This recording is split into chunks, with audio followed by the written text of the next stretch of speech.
The more you try to keep me down and keep my head above the water, you can never hold me down. The more you try to block me out, that's where I kick the wall down. You can never hold me back. The more you try to put me out, the more I'll be blazing, it's too hot. The more you try to put me in the dirt, increase my work, the expert. You see the hunger in the eyes of a survivor. Swallowed my pride, washed down with some saliva. Reinvented my whole life, mental MacGyver. One door shut, another open up wider. Listen, battle drums in the distance.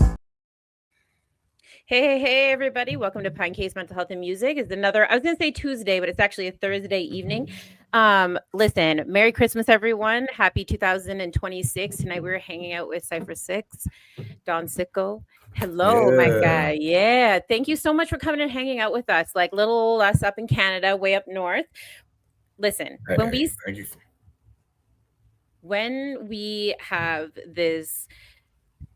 these dudes that keep coming from down there, I'm like, I don't know what's happening down there right now, but you guys are tapped in. Like, you guys are tapped into the culture. You guys are tapped into the shows. There's live things happening all the time. You guys are out there supporting each other. And I'm like, this feels like hip hop again. This feels like what it was always meant to feel like, right? I don't know, there was a little bump there for a bit, but you guys are like doing what fundamentally needs to be done for the industry. And I said this to King Handsome when he's here. I said this, I've said this to many people because we're so blessed with the good guests. But, you guys, as a mom, I'm so honored to have you guys out there making music for the kids and making music for us and making music for the people and for the culture again. So thank you so much for hanging out with us tonight. Oh, no. Again, thank you for having me. Thank you for that amazing intro. You just killed it. I couldn't have said anything bad about anything you just said. I love it. I love the energy. I love the vibe. I was a fan of the show from King Handsome. So I know you had him on. So that was a really dope episode. And then I watched a couple others with a few other guests that you had. And I'm like, yeah, I really want to be a part of this. So again, I'm just as excited to be here as you are to be here with me. So thank you. Amazing. So take us back to the beginning, because, the thing that kind of popped out was like hiatus. And that's not really something people put near them very often, because it kind of comes with this like negative sort of thing, or like it's like, oh, you just got to take a break in life, so it's not necessarily a hiatus. But in the industry, that comes with like some intention behind it. So take me back to before that and like what got us to that point. Well, I mean, ultimately, like, music for me was like my therapy before I actually went to actual therapy. It was just like, before I even realized what it was doing for me, it kind of just like grabbed a hold of me, because music's been around me my whole life. But even like from when I was a kid, like growing up in church and being like, in the choir and being a part of like the youth ministry and stuff like that, to just being around music at school, because I had a lot of friends that even at a young age, they rapped and were really into hip hop even before I started like really gravitating to it. So I was always like musical influences around me in a lot of different parts of my life. But I also went to a performing arts school, in the area that I grew up in on 43rd. And it was just one of those situations where like I kind of was molded for this without even realizing what was happening. And I was already processing like, or at least I feel like now I was already processing like different traumas and different stresses that I didn't really understand. Like, I had anxiety for a long time. I never knew what it was. So I was just going through different things. And music was helping me process that stuff in a positive way, even before I fully grasped, like, man, I think I'm going to do this. I think this is what I want to do with my life. I think I want to make a career out of this. I think I also want to make this a thing that's going to help other people the way that it's helping me. So it started with all of that. And then eventually I just leaned into it heavy. I think I was like 14 years old. It was like right before my freshman year of high school. I decided, like, you know what? Let me sit down and actually try to write a rap. Because I helped some of my friends, like I said, they rapped before me. Like, they had been rapping since like 8, 9 years old. And I just to be around them, listening to them rapping, helping them come up with some like concepts every now and then. But I wasn't a rapper. I didn't know how to count bars. I had never wrote a verse, nothing like that. But I think I had did like other creative writings, like poetry and stuff like that. So I think it was kind of like a transferable skill. And I just had to really tap into the culture, really understand what I was doing. So once I wrote my first 16 bars, I kept going. I never stopped after that. And it's been like 20 plus years later. But leading up to the hiatus, what basically happened was I was with an independent label pretty quickly here in Chicago. Well, in Chicago, it's called L.I.F.E Entertainment. I got signed with them when I was about 16, 17. And I actually had an agent that connected me with that label like when I was like 15, and that was all from me networking. That was from me really jumping out here in the field trying to find and manifest the thing that I wanted to make my dream real. And I knew it was possible. I just had to figure it out. Like there were so many proofs of concept, all the dope artists and legends that were in Chicago that were accessible to us, and these are like major stars, or even the underground guys that we all just knew because we were in the hood. So I was like, I know it's attainable because I've seen it. So let me go out here and try to actually make it happen. So me getting into it the way I did, I kind of got exposed to a lot really fast. And I had some really great experiences. I learned a lot of dope stuff that I still use to this day as an artist. But I also went through some things that were very traumatic for me with my label, feeling like I wasn't really being utilized properly, kind of basically being a bench player, an enhancement talent, there to, kind of feature on some of their stuff, but not really get the same push or the same, resources put behind me. Like a lot of music's being recorded, but it's not necessarily being, marketed and pushed like other people on the label. And I was the youngest guy there. So it was a lot of different variables, but eventually it came to a head maybe a few years later where I just left the label. We parted ways over just a lot of differences that we had. And that kind of broke me. That kind of like really broke my heart and hurt me. Like, to be totally honest, like that hurt my feelings. And it was just like, I didn't know how to feel about it except to fall into like a deep depression over it. And then that's kind of what prompted the hiatus, because my mind was like so screwed up over this thing that I love and all the blood, sweat, and tears and time I poured into it. And having these people who I thought had my best interests in mind, and just finding out years of my life I feel like had got wasted. But ultimately, I think it was a learning experience, and it was God's plan, because look at where I'm at now and what I'm doing now. And I think if I hadn't experienced that, I may not have had the same experience. Well, first of all, congratulations for making it through that, because not everybody does, right? You know what I mean? Sometimes, depression is something that's talked about like really casually all the time, but it has serious consequences if you don't understand what it is and how to deal with it. So first of all, I just want to say thank you for being here in like a bigger way. The other thing too, before we move on with like your successes, like, what's interesting to me is anxiety is one of those things that people always, I hear, oh, I don't feel very good, or my stomach hurts, or my stomach's bugging me or whatever. And I'm like, yeah, that's like you trying to explain to me that you have anxiety. Like things get overlooked all the time, right? And we like, sweep things under the rugs because they can look like other things. So I find it fascinating that you're able to like identify that and then be able to utilize that like later on, or like find solutions for that later on. But yeah, you were something you said earlier, and I was just like, oh, I want to draw attention to that, because I'm always hearing like, oh, my stomach hurts. And I'm like, yeah, that's like full-blown anxiety, darling. Like, yeah. It manifests physically in a lot of different ways for different people. Like for me, it was kind of like, it was a couple of different things. Like I used to have this really profound experience when I was younger, where it was like, if I felt like my feelings were hurt, like, I mean, like profoundly hurt, like somebody broke my heart, like from like a romantic situation or a really bad fallout with a family member, like something that was really impactful for me, it was like this very cold feeling that I would get like right up in my upper chest area, not necessarily by my heart, but just like that surrounding area. And it would just be really cold. And it was like almost like somebody was taking like a really small, very thin, like stalagmite or something, and just slightly poking it into me in this area. It used to happen all the time. Like I felt it on multiple occasions when like certain things would happen, and I never understood what that feeling was. It was so strange. It was such a weird thing, because I knew, only thing I knew, it was tied to my emotional. It was an emotional response, like definitely, but I didn't understand what was the trigger for it, or what was causing it, or why it was it's like so profound. Like it felt like I was really in pain, but I don't think I was actually in pain. I just think that was like a mental thing, or maybe it was like mind over matter. I really don't know, but I just know I experienced it, and that was deep for me. So I think that was one early case of me kind of figuring it out. And then later in life, it was also because when I decided to I wanted to go to therapy, I just didn't have the money at that time to afford it, and my insurance wouldn't cover it. I was just trying to find ways to self-reflect and see what can I do to better myself. What techniques can I use? Can meditation work for me? Well, obviously, I'm an avid marijuana smoker, but that only works to a certain extent, but that's still mixed into the ritual. But I always try to find other things, like other outlets that were positive, or other things that could just kind of help me see things from a different perspective, so I didn't always see the worst in situations. Because I always felt like if my mind was negative, or my mind focused on the negative, rather, my body was going to respond in kind. And I think that's what a big part of what anxiety is. It's like just a physiological response to like this intense, profound emotion that's tied to pain, or just, distress or discomfort.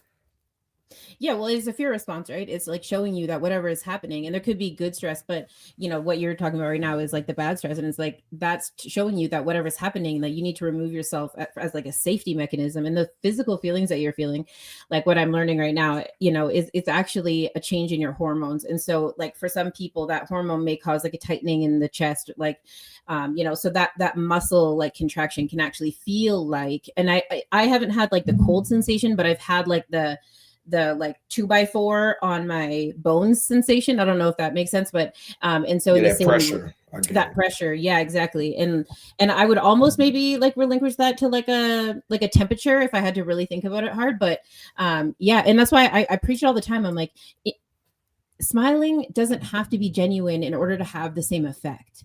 Are you going to genuinely smile all the time? No, but can you do this one simple thing that's going to help you? Like, artificial laughing and artificial smiling actually produces the same hormones, the same happiness, the same sensation. You can use it. It's like a quick one. Meditating is another really great one, but the smiling one is like, doesn't cost you anything. You don't have to like look crazy doing it. You don't have to excuse yourself. All you have to do is smile. And they say that they're contagious, but it actually creates like an endorphin release, which then you can like move on with your day. And so, yeah, people don't acknowledge that enough though, and you get these people that go down these like rabbit holes of discomfort, and then the discomfort becomes the symptom, right? And it's like, no, that's a side effect. Like, that's actually not the problem. You got to deal with something else. Like, there's something else happening, much like drug addiction or alcoholism or whatever. It's like that's a byproduct of an underlying issue that you need to address. So yeah, all substance abuse is like that. Like I've never had a situation where like I had to go to rehab or anything, thankfully, but I've definitely had like times where I like self-medicated, in different ways, just to try to cope with stresses, with traumas, with really for me it was always bad memories. Bad memories kind of like was always the source of most of my traumatic responses and things like that. Like, even if I lashed out, is because something would happen with someone new that reminded me of something that happened in the past. And it wouldn't even necessarily be like me automatically thinking like, oh, you're just like this person, or you're going to do this, because we do that sometimes as well. It's more so like I'm almost having a flashback, like instantaneously I'm back in that moment that's not now but then, and it's just a different person but the exact same scenario. So it's like this weird deja vu that turns into a me lashing out.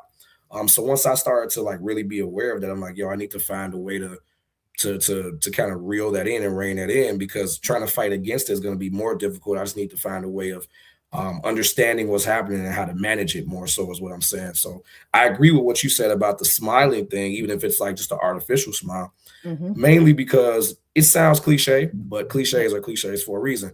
It does take less muscles to smile. It takes more muscles rather to frown than to smile. So it's like, once I really thought about that and rationalized that in my mind, I'm like, yo, I'm working harder to walk around stone face, grilling, mean mugging, ice grilling everybody all day because I'm just mad at life, or I woke up on the wrong side of the bed, or I don't have as much money as I would like to have, or I can't eat what I want to eat today, or I'm trying to figure out how I'm going to eat today. Like, these are just things that happen, and we don't like them. They're uncomfortable, and we obviously want to find solutions for them. But I just feel like there's people who have nothing and they're happy. And the fact that I've seen that, and I know that's possible. And I've also seen people who've had the same traumatic experience, like they've lost people. Some people lose someone close to them and it literally destroys them. Like they have the hardest time getting their life and reality back on the rails, because that person was like such a pillar in their life. They were so important to them that they don't even know how to go on for the longest time, if they ever recover. But I've also seen people lose people that were very important to them to that same level, and they kept going. It was uncomfortable. They still went through pain. I feel like I'm one of those people. Like, I've lost people that some other people I know, if they lost those people, like my mom or my grandmother, or, one of my best friends, or just anybody, like some of those people would lose their minds and never recover because they wouldn't find a way. I'm just grateful that God gave me the opportunity to find a way, like for me to be like, okay, you know what? Let me do what I can do right now till I get my money straight. Then once I got a little bit more resource, let's go to therapy. And then 5 years later, you have the version of me that you're talking to today. Whoa, there's so much to unpack there. Yeah. So what's fascinating is that you like use examples around you, and I'm not even like to try to talk at you, but I just adore you to death, because a lot of people don't even acknowledge the people near them, right? And you're like, there's people in my neighborhood that were making it, I can do it. There's people near me that like dealt with trauma, and so I know that I can survive this. And like, so be able to like identify that and be like, I know I can do that because my neighbor can do that, because you know this dude can do that, because this woman can do that, I can see that, so I can do it. I think it's just like a super powerful tool, right? Like that is like, that's a massive superpower to be able to utilize to get to the next space. Using substances is like such a loaded conversation, because everyone automatically assumes that it means addiction, and that's not the truth. First of all, we have a whole bunch of friends that are Cali sober up in this bitch all the motherfucking time. So like, like you do what you got to do to make yourself comfortable and get on, because life is not always easy. And then like some of these things used to be like an actual party without it being like a death sentence. There was a time where you could like, partake and then like walk away from it. Unfortunately, that's not so true anymore. But that's us medicating, man. Like, listen, I couldn't afford therapy either. I couldn't afford much, but sometimes that little bit of getaway would allow me to get through that PTSD, which is actually what you were describing a few minutes ago when you're talking about like people reminding you of people, right? Like, but growing up, we didn't have any way to identify that, or no one would tell us that. The only way we kind of knew it existed was like, World War II vets or something. So it never felt like it applied to me. It never felt like it applied to like the people around me. So like it couldn't have been, I didn't do nothing like that, so it couldn't be me. But it's true, like a lot of kids that grew up, a lot of people that grew up like that, that's what that is. That's what that looks like. And so yeah, that's wild. I mean, my PTSD too was like on multiple fronts, and I don't think that's unique. I think a lot of people, like you just said, just to piggyback, I think a lot of people experience this. Like you have PTSDs that come from being in the streets or just growing up in, neighborhoods that are below the deficit, the hood, the ghetto, the streets, whatever you want to call it. All the names are for the same thing. When you grow up in these areas, like a lot of people I know do, there's a lot of different things you're going to be exposed to. You're definitely going to be exposed to drugs, whether you use them or see somebody else using them or see somebody selling them. Like you said, you got to do what you got to do. I've definitely, before I had my first official job, I definitely used to sell drugs. I've talked about that in multiple interviews. I talk about it in my music mainly because it's not like a glorification thing.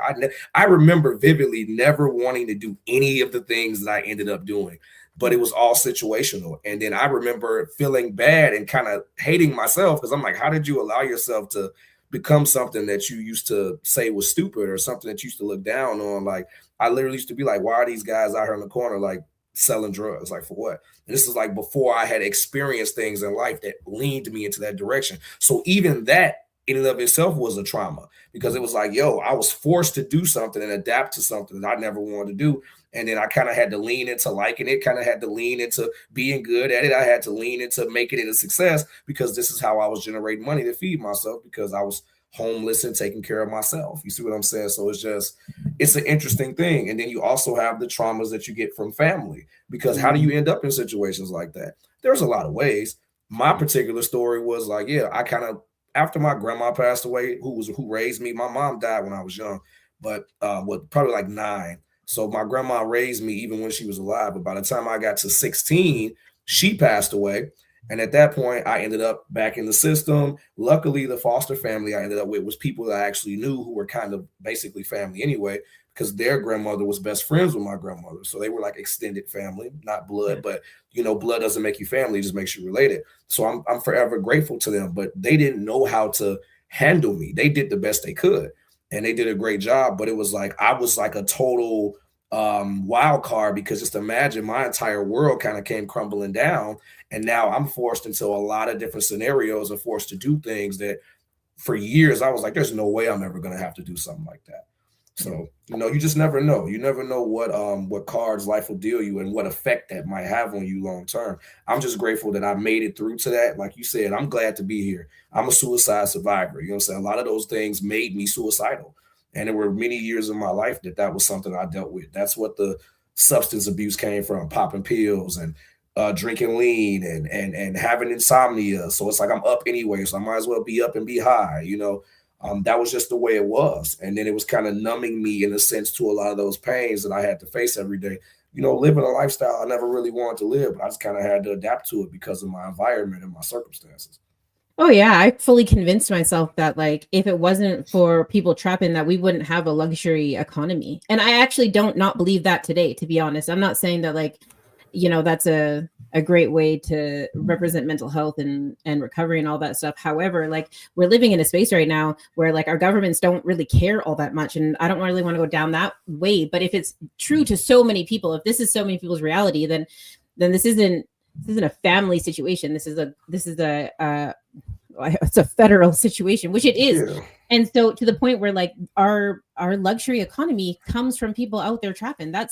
Those people go out for dinner. That money goes back. People are getting their nails done, their hair done. The tips go back into the nail techs and the hair tech or the hairdressers and everybody, right? And then the waitresses, they make that extra little bit of coin, and then that money goes to the local grocers. Like that is, for some spaces, that actually is the economy, right? And our government hasn't done anything to like step in and actually like revolutionize anything. And so yeah, there was a time in my life, like I said, it hasn't, I don't know if I don't not believe it now, but it's like where I really had to justify it, not only for myself, but like for the thing, the people around me. Again, like, shout out to you for being a supporter and also for advocating for it, because those things aren't easy, and we're expected to like navigate them and then just like move on, right? It's like, oh yeah, that's unfortunate, but now you got to do this, you got to get on with it. And especially for guys, you guys don't have time to feel sorry for yourselves, or because no one's gonna come in and house you like the same way that you dudes do for us. So yeah, nobody's gonna save us. I learned that at a young age. Like nobody's coming to save you. So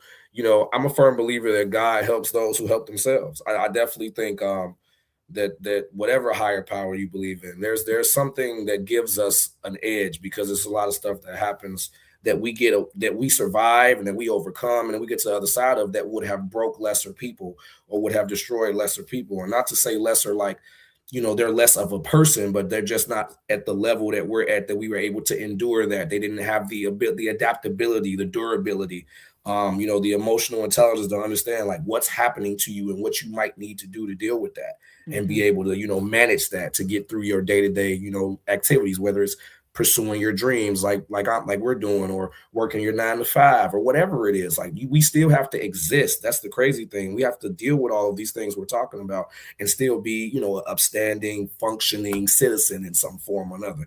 Whether you trapping or working legit, you got to pay rent or you got to pay a mortgage. You got to, pay your car note, or you buying a car flat out. And you still got to maintenance the car, put gas in it. You got to buy groceries. You got to buy clothes. You got to have toiletries. No matter what side of the spectrum you're on, we all need the same things. And then it's even deeper when you get into the luxury lifestyle, like what you were talking about, like all of those things, the things that we like to take for granted, and the things that we like to spend our money on, like it's all tied together to the trade anyway. So it's but like you said, it's a rabbit hole. So I won't go down further, but I'm just letting you know I'm picking up what you're dropping off 100%. So yeah. Well, we don't talk about it enough, right? Like everyone is mad about the rap industry like glorifying this lifestyle, forgetting that it is a lifestyle that's based off of survival, and that does actually put a lot back into the community. And it's funny because especially in like the recovery rap community, people are like, there's a lot of like weird like double standards that happens. Like it's cool to talk about fentanyl if you're talking about surviving it, but it's not cool to talk about lean in the same way that like that was just a part of the day. Like, and so I don't know. I like that, that we can sit here and like, just shoot the shit over it, because it's very much a piece of the puzzle. And if it wasn't for some of the choices that I made when I was a kid, I wouldn't be here. You know what I mean? No, seriously. I remember being in the trap. With a couple of my older homies when I was going through one of my depressive waves. And literally it's like maybe 10 o'clock in the morning. Yeah. I'm on the east side of Chicago, and I'm drinking lean mixed with tequila with Jose Cuervo. Like he just makes me a lean tequila cocktail.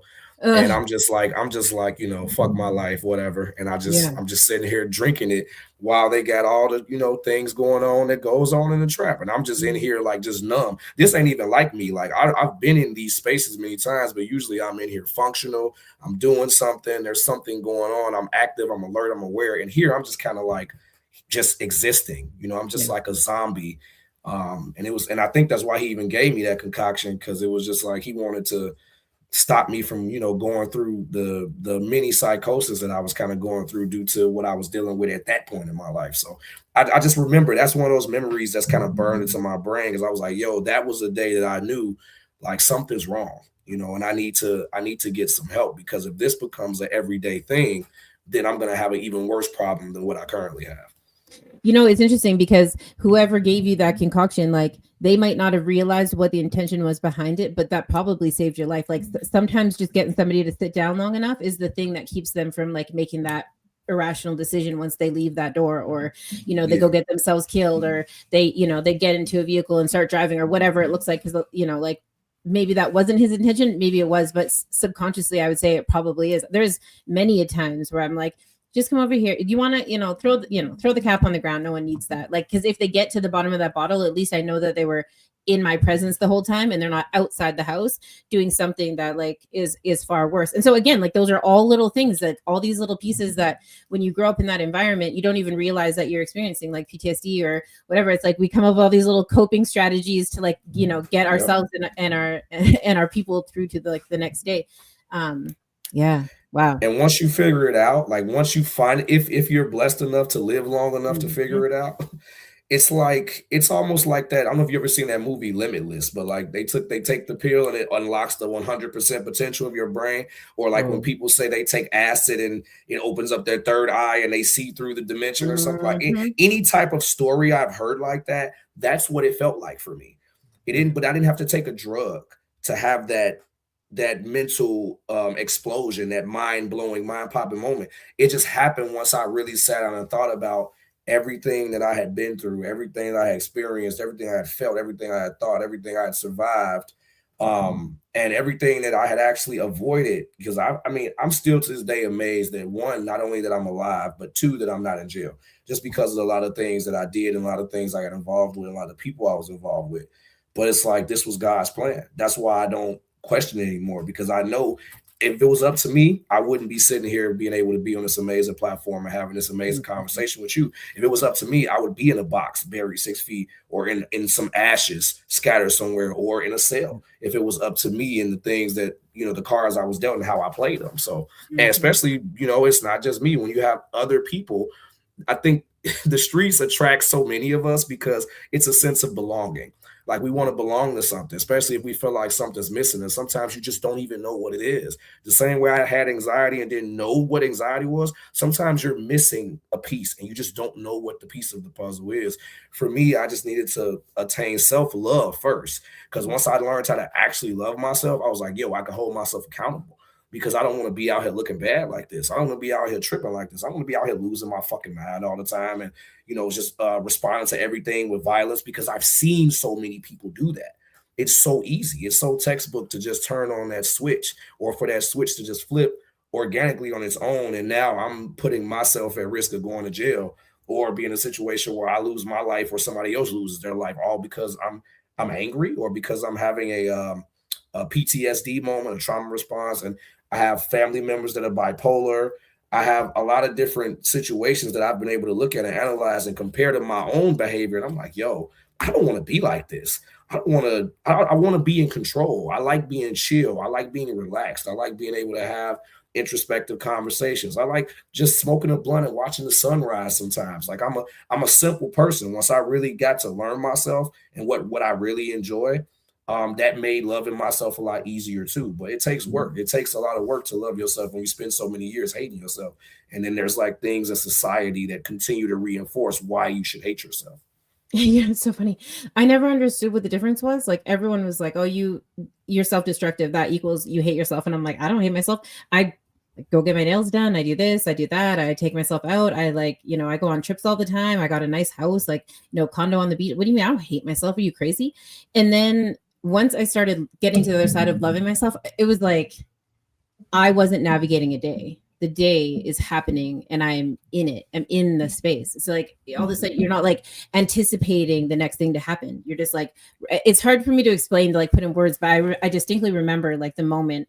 And it was actually kind of after an ego death, like you're talking about. So in the same way that some people go through psychosis, or they like, you know, like you said, like acid, they like trip out. So if you come off of everything, it can give you the same effect, right? And that's how people kind of get there, like through like heavy meditation and stuff. So if you strip all of that stuff out of your body, it can give you the same effect. So anyways, after I had experienced that, and then with this stupid cup of water that I was talking about, like take a cup of water, pour the cup of water, go outside, drink the cup of water. Like how many times a day you probably do that, but it was like the act of doing that gave me the time to start thinking about what I was doing, and I didn't have any other responsibility but this cup of water. You know, 5 minutes turned into 10 minutes, turned into gardening, turned into spending all day outside with absolutely no expectation, turned into, you know, me showing up for myself. And then I started realizing what the difference was when people say, oh, you know, you must hate yourself because you're like, you know, tearing up, expecting everything every time the phone rings. Oh, this person did this, and the lady at the, you know, the pharmacist, and the person on the bus. And like, now when I'm near those people, I'm like, oh, that must be exhausting. Like that must be exhausting. Man, it drained me. Like I was like, you know what? You just get to a point where you just don't want to live a certain way anymore. And that's what it was for me. So even though I wasn't like in an addiction or in a worse state that I could have been if I hadn't saw the writing on the wall, it still felt that way in a sense, because I was really fighting a demon within myself. And I'm like, I need to be able to hold myself accountable for the self-care that I'm not taking. Like I am doing certain things for myself. Like you said, you take yourself out, you get your nails done, you do this and do that. Yeah, I might go get my hair cut. I might go to a movie. I might go out to eat, but I'm not taking the time for myself to sometimes just let my phone be off, because a lot of people pull on me. I have a lot of people that I do respect and I do love, because I've been hurt by so many people.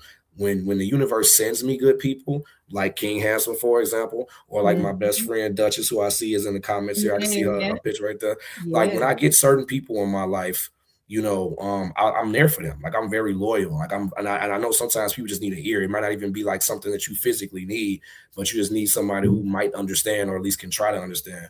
So that takes a lot too. And I always say you can't pour from an empty cup. And a lot of times when people pull on you the way people pull on me, it's draining. So that in and of itself is draining. But now I'm walking around, like you said, angry because the lady at the post office, you know, looked at me crazy, or this guy in the club stepped on my shoe, or, you know, we were having a session and my friend dropped the blunt, whatever it is that people get mad about, like all the little silly nuanced things that make us react that way, especially when you're somebody like me, because they'll tell you in the comments, I be wilding sometimes. But the fact that I can acknowledge that, I'm like, I can do something about it. I can make a change. And I just hope that other people watching this can just think about that. Sometimes we have to really analyze ourselves and find out what we're missing, because we might think that we're doing good by ourselves and we could be doing so much better. We're still doing ourselves a disservice. Yeah, absolutely. Well, yeah. And then self-care looks like not serving others for a moment, right? Like now my self-care is literally sitting on the fence line, like just looking at I have the privilege of, you know, owning horses. So but it's just that imagery could look like anything, right? It could be trees with snow on it. It could be, but it's just the act of like not being available to people for just a few minutes, right? Like just not being available. I'll hook you up with the Blissciplines before we leave. There's another artist that came on here, Tim Steinreich, who's just amazing. He wrote this book on Blissciplines, and it's like, you know, a couple of like small things you can do for yourself in the morning that like create that pattern of thought process to just like give yourself those moments. And it sounds like you're already doing it. And like, not to plug Blissciplines like on top of your show, I just like, it dawned on me when you're talking, I was like, it's the same type of people, right? The same type of strategies. Hey, I love the recommendation. I would love to I'm always looking for like different, like I said, different things to just give me a more perspective. Even if I'm already doing it, if I read that and it just helps me positively reinforce what I'm already doing, it's a win. So yeah, I definitely would still like to have that referral so I can check that out. Yeah, I'll send it over to you. It's interesting because he takes all the things that we're saying and then created it like, I keep coming with intentional, which is not my favorite word, but it's like 1, 2, 3, 4, 5, 6, done. You know what I mean? It's like, oh, I don't even have to like figure it out for myself. Just rock this out. Yeah. Can you hear that? Is my mic like super crazy right now? Hold on a second. Not super crazy, no. It was like slightly, but you sound good though. I'm like, there's no way that we're going back and I got to make like clip this beautiful interview and have that happen for the second half of it. Like, that's not happening. Like, we need to take a second to sort that out, but I think I got it. Does it sound all right now? Yeah, you good. All right, cool. Yeah, amazing. Okay, so clearly you're onto something now. So you started to realize that, like, you have to take responsibility for your life, and then like, bring us to this. I don't want to say a comeback moment because that's not what it is, but return to music for yourself, for the people, maybe more so for yourself. Well, I think it was both. It was for the people and for me because. Honestly, all of it culminated with my mental health journey. If I'm being totally honest, like that's why I knew it was like what I said earlier, like the perfect storm has to line up for you sometimes. And I think that's exactly what happened for me. Like at that point in my life, even though I wasn't recording music and putting it out and I wasn't doing shows or traveling like I'm doing now, I was still in the shadows, in the background, so to speak, in my private time, still honing my craft, like, because it was just a part of me. Like, I actually used to hate that. I used to get so angry that I couldn't stop rapping, even though I had stopped rapping technically. So that was frustrating for me too, dealing with that. But either way, it got to a point where I'm like, I feel like I'm in a good mental space now, or at least a much better mental space than I was when I took I made that decision to step away. I still have all the knowledge I had previously, and I've still learned more about the business, and I'm still learning more about the business actively all the time. I rationalized that with myself, and then I was also like, you know what, my finances now are like, I'm not like rich or anything, but I have way more money now than I had then, or probably at any other point in my life, especially making it legally. So I say, okay, bet. These things seem to align. I want to go back to doing music. I'm inspired again. Let's jump back out here. And the plan was always to come back, but I just didn't know when. It just took 7 years. And ironically, 7 is the number of completion. So that's why I have a line in one of my unreleased songs where I say it took 7 years to come to my completion. Same real nigga upgraded with better features. Like, and it was the same thing because I'm the same person I was then. I'm just a more refined and evolved version of him because I understand what he was going through and I understand what I'm dealing with now. And I'm taking the necessary precautions and steps to be able to navigate this music space the right way. Because if my mind and my mental wasn't in a better position, I would be reacting very differently to some of the adversities, we'll say, and some of the challenges that I have faced as an artist, especially in this return to the industry. Like, I've dealt with, weird people wanting to rap beef with me and, friends turning on me and like just out of the blue over the most minute miscommunications and just a lot of ill intent that I didn't know was there, or I didn't have any, or maybe I did, and maybe I just didn't want to realize it because I had so much love for these people. It could be, I think it's probably a little bit of both. Two things could be true at the same time. But yeah, I think I had to be in a better mental space to come back and do what I'm doing now, especially since it takes a lot. Like, it takes a lot of my time, a lot of my finances. You know what I'm saying? I still work a day job. It's a career at this point that I've been doing for a long time. I do IT support for law firms, and I've been doing that for a long time. And that was something that just fell into my lap. But it pays me pretty decently, pays me well enough to where I can take a little bit off the side after I take care of all my responsibilities that I have for myself. And I can go ahead and invest in this thing that I love, that brings me happiness, that is an art form that I really am a part of the culture and I want to push forward and I want to keep alive. So that's why I just say all of that to say it was a perfect storm. Like, I couldn't have planned this. It lined up the way that it needed to. And I think that break, that hiatus, that 7-year gap for me was needed. Do I wish I could have still been rapping all 7 years? Yes. But mentally, I wasn't in the space, and just in my life, I wasn't in the place to really be able to give it the 100% that I'm giving it now. I just wasn't there. And I'm grateful that I went through that experience because I couldn't be, again, this version of me that's talking to you today, that's out here on the East Coast, basically back on tour again for 2026, went on tour all 2025. I get paid shows now. Hopefully one day all of them will be paid, but I get to sit down and have dope conversations with amazing platforms like this one. I didn't have these these resources or these opportunities back then. So now I come back, this refined version of myself, and I'm still crazy with the bars. Like I'm Yeah. literally just nuts with the rapping and the musicality. So it's like it all lines up. And I'm just grateful that God gave me the opportunity and let me live long enough to see this come to pass. That's amazing. It's interesting because, once you get settled, you hear the rumors like, oh, that, there's not much inspiration happening, or like if people aren't out there hustling, or if people aren't out there like doing crazy shit or whatever, then like, what are they talking about? But there is like this beautiful thing that happens afterwards, and you can hear it in yours, you can hear it in everybody. Like once they've stopped, cleaned it up, cleaned themselves up, sat down for a minute, breathed, stressed, breathed more, you know what I mean? Slept, drank water, slept some more, came back. And then you hear this maturity in what everything is, right? Like, and so yeah, it's really neat. I noticed it. I went back a little bit, came back. Obviously, I haven't known you all that long, but and it's clear, and everything sounds like full and connected and correct, and like, yeah. So I'm super stoked that you're doing what you're doing, and that you did come back and you get to celebrate this culture with us, because like I said at the beginning of the show, as a mom, I find it, I look at things differently, and I find it challenging sometimes. But when I see people like you out there doing things, I'm like, okay, maybe we're not so far off, maybe we're Yeah. not so crazy. So maybe we are closer to reality than what I think. And so, yeah, I appreciate you. Tell me a little bit about what's happening tomorrow, and about like some of the, well, we could talk about Too Famous, we could talk about whatever, but yeah, tell me a little bit about like specifically. Well, yeah, tomorrow specifically is gonna be like I mentioned earlier at the beginning of the show. It'll be King Handsome's birthday tomorrow. Actually, it'll be his Mhm. birthday in like an hour and 20 minutes. But yeah, it's gonna be his birthday celebration, and he's calling it the Winter Ball. He got a whole tailored suit that he's gonna throw on and Mhm. wear, and then change into his regular clothes when we do the performance. And we will be performing our new single, which is the first record that we both dropped. And the first of all, first record that we have together, period. Mhm. First feature ever. And I'm really excited about it. We dropped it on the first of the year. So Too Famous was basically just a record that was born of us realizing from being on tour. Because we met on tour with Fuego Bass last March. And from the first day of the tour, he just gravitated to me.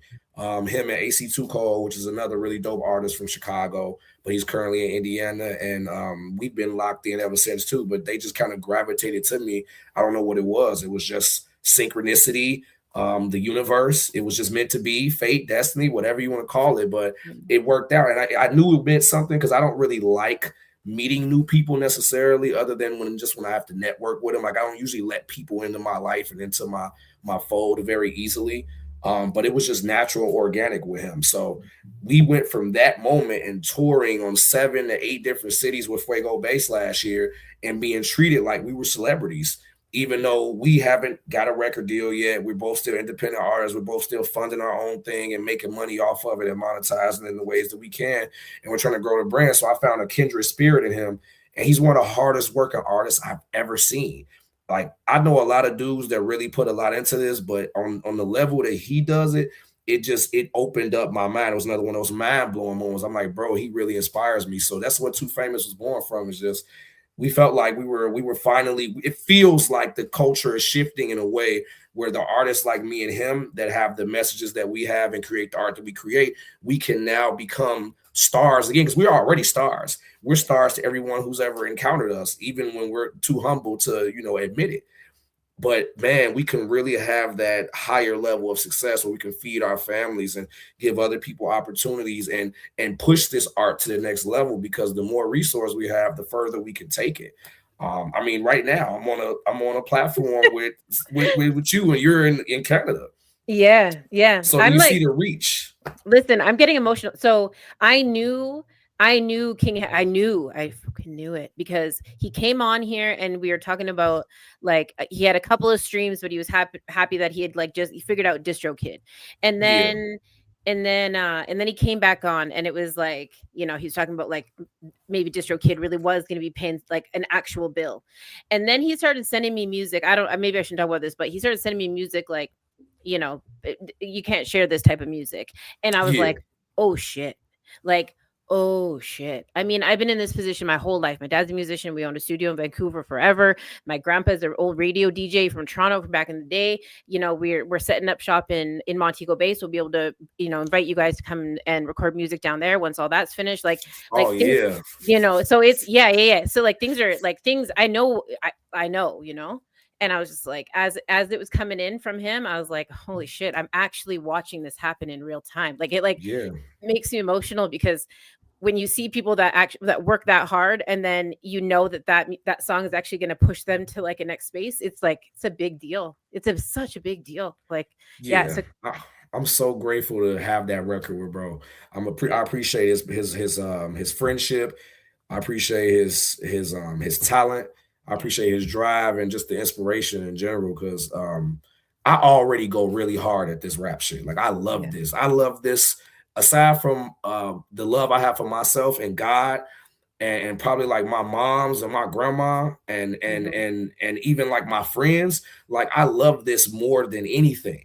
And this thing is precious. This thing of ours, this culture of ours.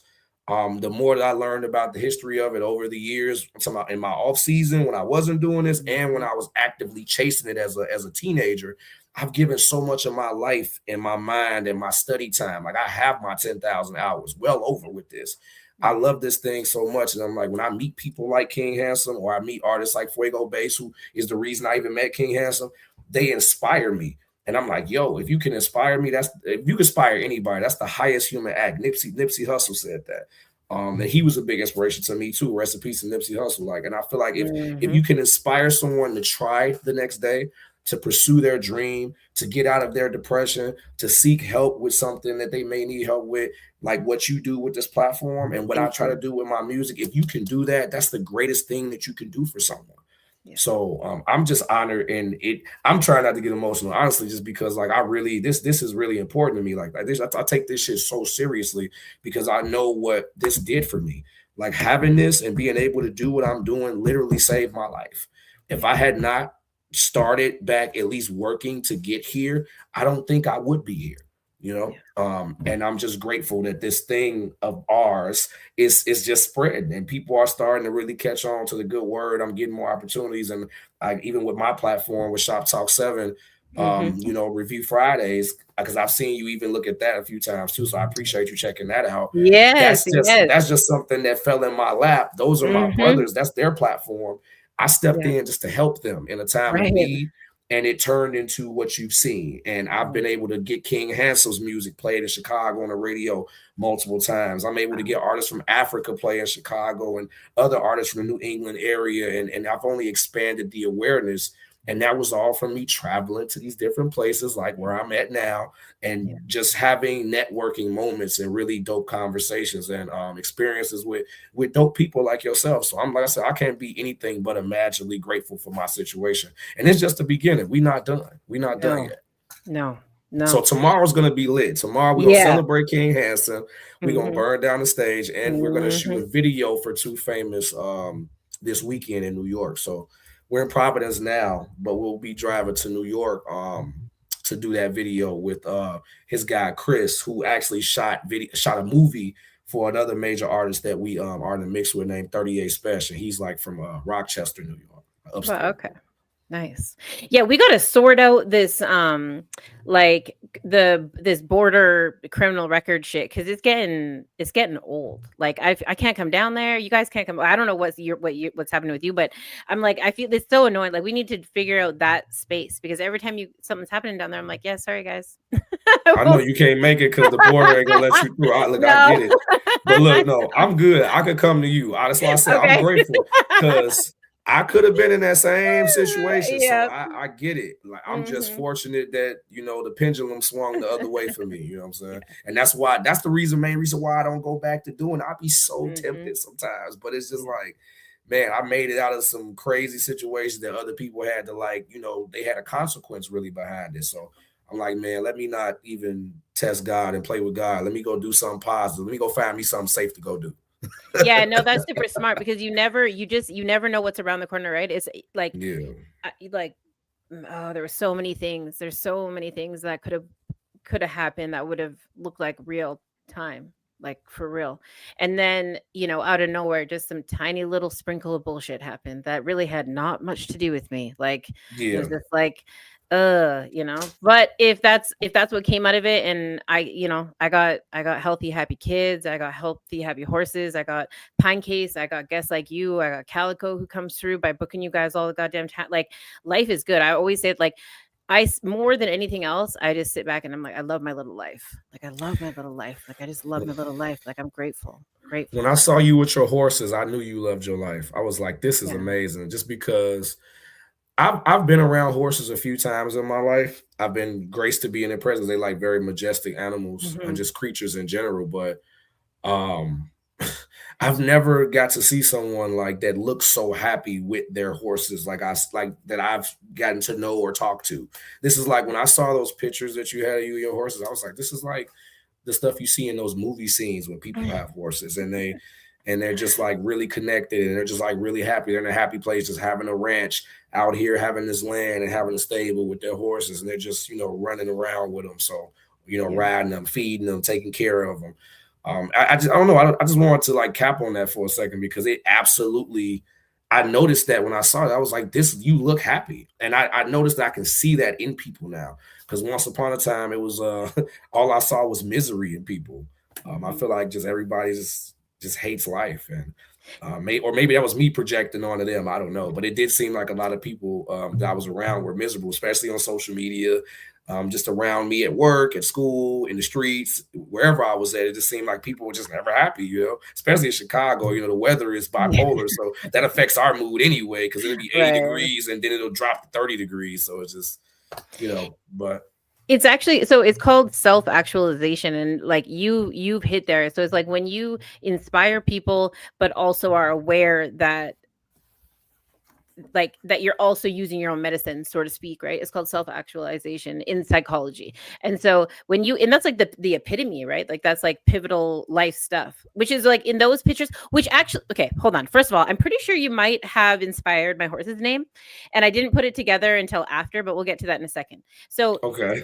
yeah, so when people are like actually in that space, and they're starting to give back in their service to others, and they're living what they preach, whether that's through music or any sort of arts and culture. It could be through God's work. It could be people who are out there scooping soup. Doesn't really matter, but like that's the pivotal thing. And as you were talking about where you're at in the music industry and working with King Handsome and people knowing that you're already famous, but you're humble enough to be like, thank you, but also know that like it's right there and it is actually happening, because this is a response that you're having. Yeah, it's called self-actualization. And yeah, the picture with the horse, like that's real shit, because I ain't got no makeup on. I don't got my hair, like we're just out there like really training these horses. But I bought that horse October, and from like an auction. It was just weaned from its mom. Like it was brand new. He's big now. He's been eating all the hay. But I woke up and I was like, Bishop's the name. He's studious and he's important, and he's someone That's that so I dope. can, yeah, and he's someone like I can speak to, and he's like he's like the to the king. He's like the what's the word for it? Like the advisor, Yeah, like he's the advisor. Yep. yeah, and to me, that's what that feels like when I'm around him. Like because he keeps me level-headed. Like, yeah, I say it's cheaper than heroin. Horses are cheaper than heroin, and like, Oh, definitely. yeah, yeah. And so, but anyways, I never like that name came up right when you were like popping, supporting, sharing, and I kept seeing your name coming through like quite a bit, and I was like, oh, that's a cool name.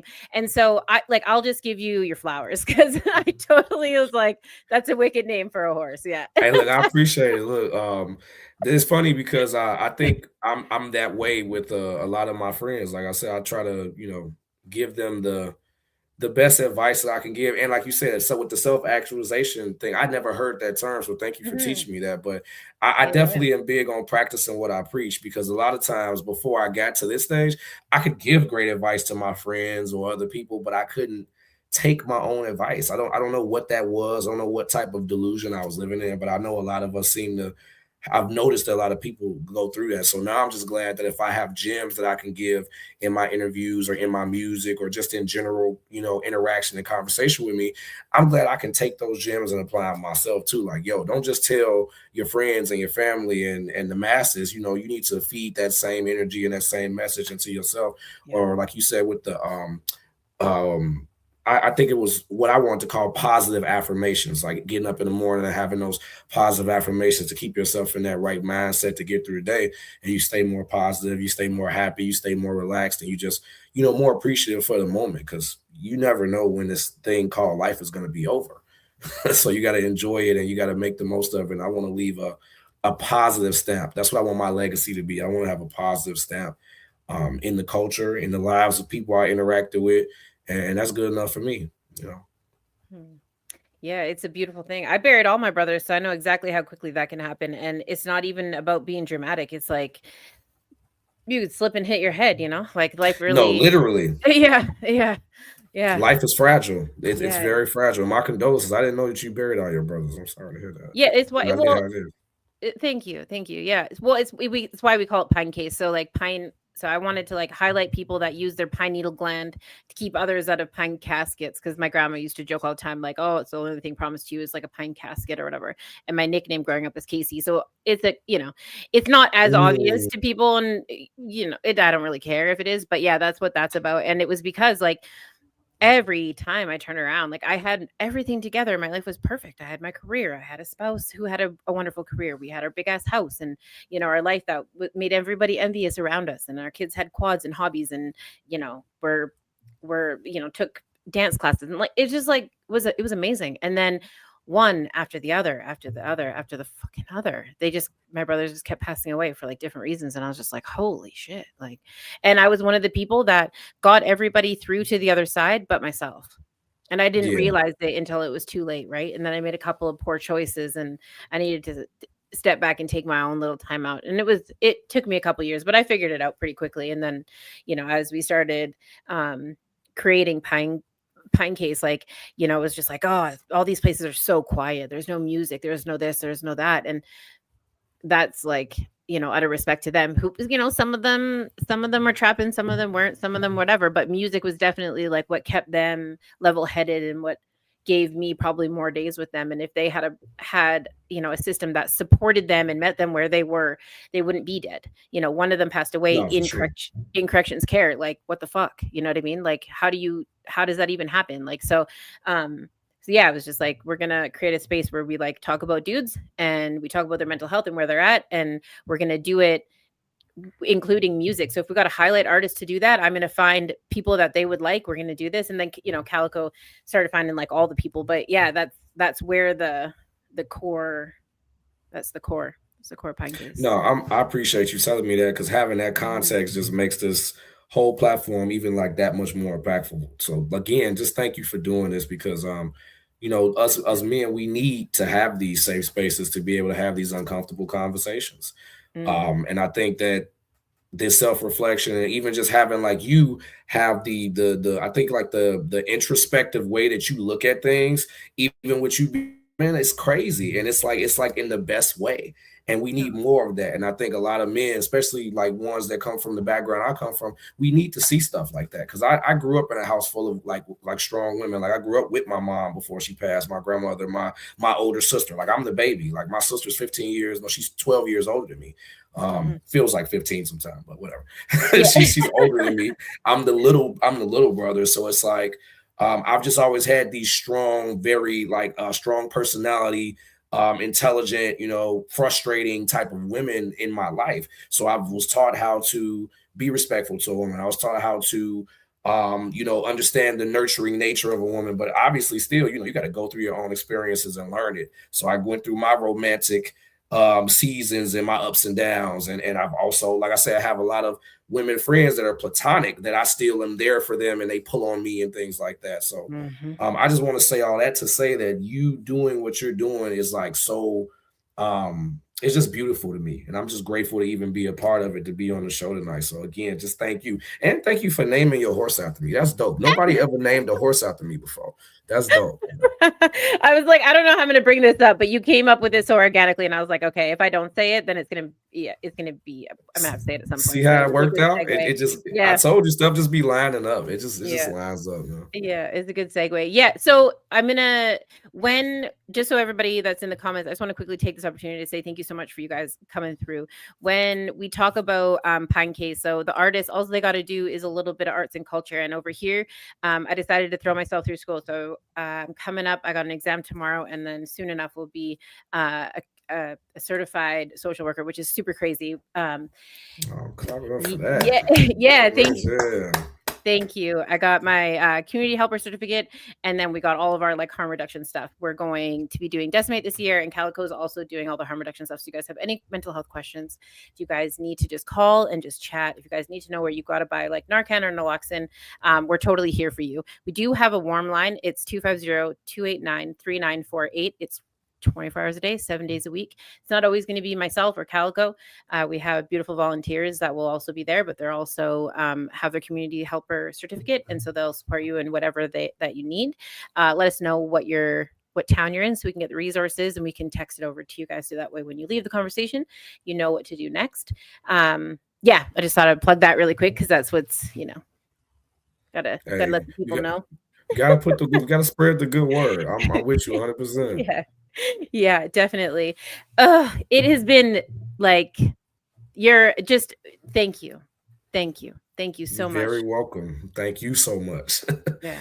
I was really looking forward to just having this conversation, especially since this is like a therapy session for me almost, because I haven't been to therapy in maybe 5 or 6 months. I took a little time off because I couldn't fit it into my schedule, and I thought I was in a pretty good place, but obviously I could pick it back up as soon as the drop of a thumb, just one phone call to my therapist. But this was good. This was really good for me, and especially since I'm out here, doing my thing. It's always good to have a nice, great mental reflection conversation. And we got to talk about music. We got to have some good moments, like the horse thing. I'm gonna live with that forever. So that's staying right here. So thank you for that again.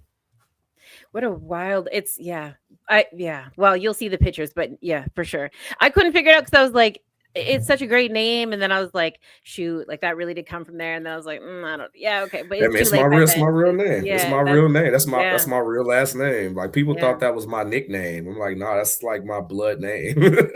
That's wild. That's my mom's maiden name. Yeah, she never gave me my father's last name, so I have my mom's maiden name.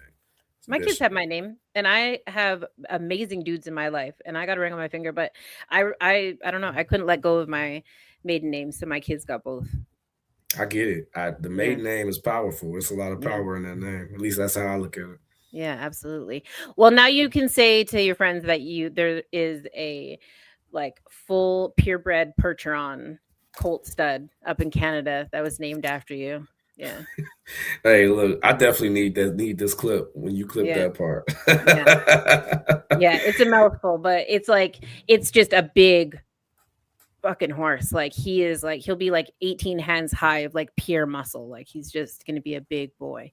But we got him in like a good natural horsemanship training program, and we're gonna teach him all the things so he can lie down and I can just sit on him. We won't ride with a bunch of tack and stuff like that. So yeah, but you'll watch him grow up. You're not going anywhere. Like, you're not going. No, I'm here. Yeah, no, we locked in. I'm here. I'm here, and I'm here for the long haul. And I appreciate you so much. Thank you. Wonderful. Cyphersick, thank you so much for hanging out with us tonight. It's been another, I was gonna say Tuesday, but it's a Thursday night because we rescheduled some stuff, and I will absolutely do that again and again and again for any time you want to come and hang out. The door is wide open. I appreciate you talking about music.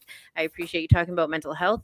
Thank you everyone for joining us in the comment section. Have so much fun tomorrow. Please give King Handsome just the biggest birthday hug from me. I really wish I could be there, but we're gonna have to meet some other time, and I'll keep you guys updated on the Jamaica spot, because that's going to be like the Pinecase, the Pine Casa. Like, that's where I'm like, dude, if we gotta figure out like a drop spot, it's already bought, it's already paid for, like, we got that, we just got to get the studio over there. The dude, my cousin who gave us our song, actually, he's already down there, so he's gonna make sure the intro song. Yeah. That's my cousin. Yeah, he wrote that. Yeah, and gave it to us for the project, which is amazing. So, That's dope. yeah. I was definitely wondering who that artist was. That's dope. Okay. Salute to your Yeah. cousin there. Yeah. New Brian. He's down in Montego Bay. Just amazing. So I was like, we got to build like a proper studio down there and like make some shit happen. So.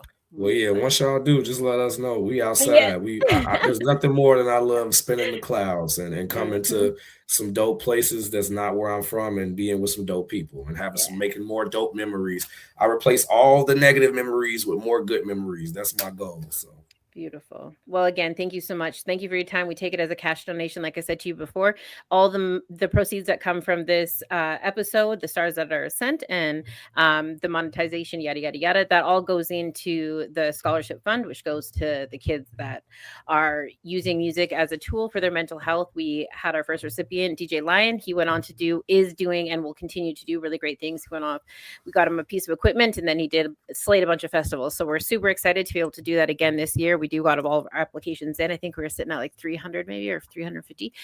So that'll be, that'll be out there pretty soon when we call our next one. But yeah, that's where the money goes.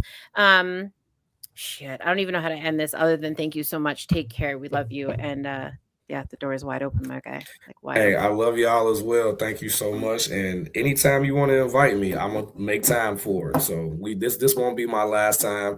We just getting started. We're gonna keep building this thing, and like I said, we locked in. So thank you so much. I appreciate y'all. Sounds good. Take care to yourself, to your loved ones, and yeah, we'll chat soon.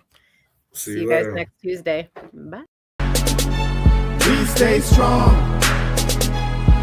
The further you take my rights away, I'ma run to it, refuse to hear my voice. Speak loud when I spit it, but you don't get it. You just wanna be a side critic. See somebody else showing hate in the side of the road with it. Now how would you feel standing on the sideline and watch the color of a nation deteriorate over time? The flag real high, but compassion 6 feet below. Now you're searching for that justice that decided to never show. Deny my place, I'm back with a trace. Keep up the pace, tight lace, game face. Get back in the race. Whatever they did could never be undone. Every dark night ends with the rising of the sun. Squandered every wealth that's built from the mud. Squandered every wealth that's built from the blood. Squandered every wealth that's built in chains. Stolen from the ancestors running through my veins. With the strength of 1,000 lion and the strength of 1,000 giant, please stay strong. Please stay strong.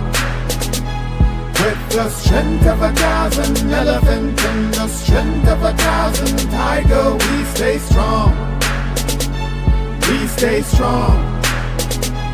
We stay strong. I can see, run to the light at the end of the tunnel winner. We stay strong. I can't breathe. We're gonna get oxygen without the justice system. We stay strong. And I know, gotta keep my head together. We stay strong. Don't doubt me, please don't doubt me. We stay strong. Tell me how can we be strong if we still shooting? Tell me how can we be strong if we still looting?